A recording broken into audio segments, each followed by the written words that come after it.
এটা ক্ষমতায় থাকার জন্য এদের কোনো চরিত্র বলে কিছু নেই, এরা দেশ পর্যন্ত বিক্রি করে দিতে পারে। 12 তারিখে তাকে এই সংবিধানে একটি চরিত্রহীন লোককে দিয়ে সংবিধানে বক্তব্য দেন, এই রাষ্ট্রপতিকে দিয়ে যদি আপনি দেন তাহলে এই পুরা সংসদটা অবৈধ হয়ে যাবে। এবং আমি আপনাকে একদম চ্যালেঞ্জ দিয়ে বললাম, কোর্টে রিট ফাইল করলে কারো বাবার ক্ষমতা নাই এই সরকারকে বৈধতা দেওয়ার। হাসিনাকে তাহলে আপনি ভোটের মাধ্যমে চেঞ্জ করতে হতো, আন্দোলনের মাধ্যমে না। কারণ আপনি তো কনস্টিটিউশন বলতে, কনস্টিটিউশন তো আন্দোলনের মাধ্যমে কি পরিবর্তন করার কোনো সুযোগ আছে? রাতের ভোটে সংসদে নির্বাচিতদের দ্বারাই তো এই রাষ্ট্রপতি নির্বাচিত। আপনি তো সেটা কি বলছেন, ওর কোনো ভোটই না, তাহলে এই রাষ্ট্রপতির তো কোনো ম্যান্ডেটই নাই। ধন্যবাদ আপনাকে, আপনার মাধ্যমে টিভি সংস্থার দর্শকদেরকে সালাম শুভেচ্ছা এবং আপনাদেরকে আসসালামু আলাইকুম রহমতুল্লাহ। আমার ভাই যেমন ধন্যবাদ দিলেন জনাব তারেক রহমান সাহেবকে, আমি একটু ধন্যবাদ দিতে চাই, কিন্তু অন্য আঙ্গিক, অন্য আঙ্গিকটা এটা কেউ বলতেছে না।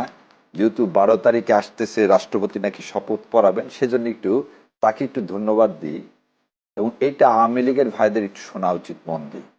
এটা হচ্ছে এই পেপারে, এই কালের কণ্ঠেতেই রাষ্ট্রপতি একটা কি দিলেন, সাক্ষাৎকার দিলেন।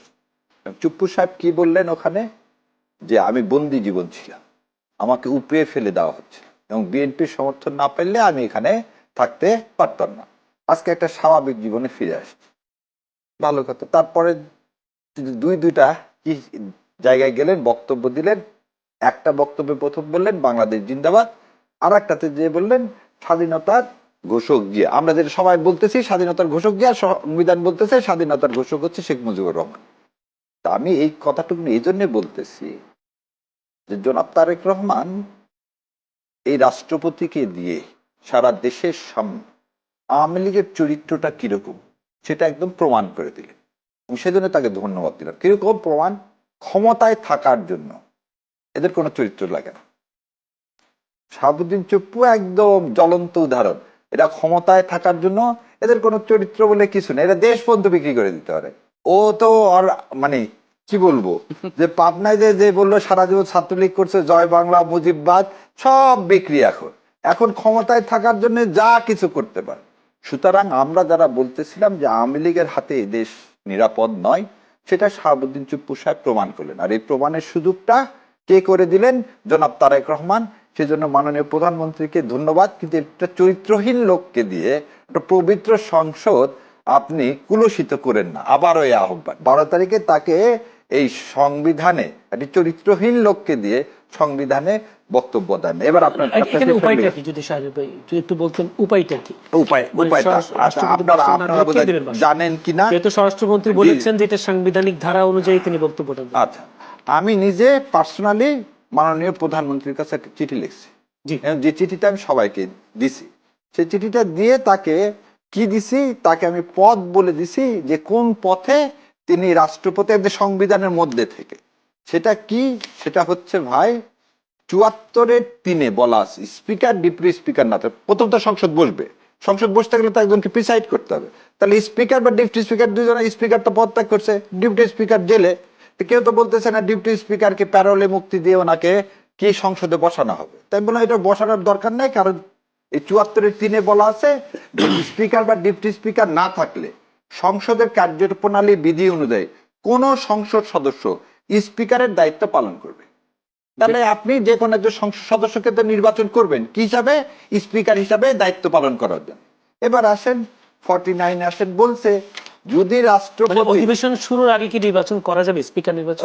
যেহেতু স্পিকার ডিপুটি স্পিকার নাই, সংবিধান বলতেছে যে কাউকে একজনকে ধরে নেন এন্ট্রিমের মতো, আপনি এন্ট্রিম একজনকে কি করে দিলেন, সে হচ্ছে প্রিজাইড ওভার করবে কি অ্যাজ এ কি প্রেসিডেন্ট হিসাবে, মানে স্পিকার হিসাবে। এবার আসেন কি বলছে, স্পিকারের পরে বলতেছে রাষ্ট্রপতি যদি কোনো কারণে, রাষ্ট্রপতি কোনো কারণে, এবং এই কোনো কারণের ব্যাখ্যাটা কিন্তু সংবিধানে দেওয়া নাই, যদি কোনো কারণে সে অক্ষম হয় তাহলে কি হবে? এই যে 53-1 শারীরিক বা মানসিক অসমর্থের কারণে রাষ্ট্রপতি তার পদ অবসর করে। আচ্ছা না সরি, অ্যাপোলজি। ও 54-তে রাষ্ট্রপতি পদ শূন্য হইলে কিংবা অনুপস্থিতি, অসুস্থতা বা অন্য কোনো কারণে রাষ্ট্রপতির দায়িত্ব পালনে অসমর্থ হইলে ক্ষেত্রমতে রাষ্ট্রপতি নির্বাচন না হওয়া পর্যন্ত বা রাষ্ট্রপতি পুনরায় স্বীয় কার্যভার গ্রহণ না করা পর্যন্ত স্পিকার রাষ্ট্রপতির দায়িত্ব পালন করবে। 54-তে আছে। আপনি তো স্পিকার নির্বাচন করলেন, সেই স্পিকারকে দিয়ে আপনি অধিবেশন শুরু করে সে কি করবেন, ভাষণ দিবেন। এই ধারাতে তো রাষ্ট্রপতি কোনোটাই দ্বারা ইয়া নেই, মানে অক্ষমতা নেই। কেন অক্ষমতা আছে। বলছে রাষ্ট্রপতি পদ শূন্য হলে আমাদের রাষ্ট্রপতি আছে, আছেন। কিংবা অনুপস্থিতি, উপস্থিতি, আছেন। অসুস্থতা, সুস্থ অসুস্থ বা অন্য কোনো কারণে, যেহেতু আমরা জুলাই সবাই বলতেছি তাকে দিন না, কি কারণে দিন না, যে কারণে আরো এখানে একটা জিনিস আছে, কমপ্লিকেসিটা কোথায়, এই রাষ্ট্রপতিকে দিয়ে যদি আপনি দেন তাহলে এই পুরা সংসদটা অবৈধ হয়ে যাবে। এবং আমি আপনাকে একদম চ্যালেঞ্জ দিয়ে বললাম, কোর্টে রিট ফাইল করলে কারো বাবার ক্ষমতা নাই এই সরকারকে বৈধতা দেওয়ার। কেন? আমি একটা ছোট 1 মিনিটে শেষ করে দিই। আপনি বলতেছেন এই সংবিধানে প্রধানমন্ত্রী যতদিন পদত্যাগ না করবেন ততদিন সে প্রধানমন্ত্রী থাকবেন। এই টিপু সাহেব বললেন কি আমার কাছে পদত্যাগ পত্র নাই, ওপার থেকে হাসিনা বলছেন যে আমি পদত্যাগ করিনি।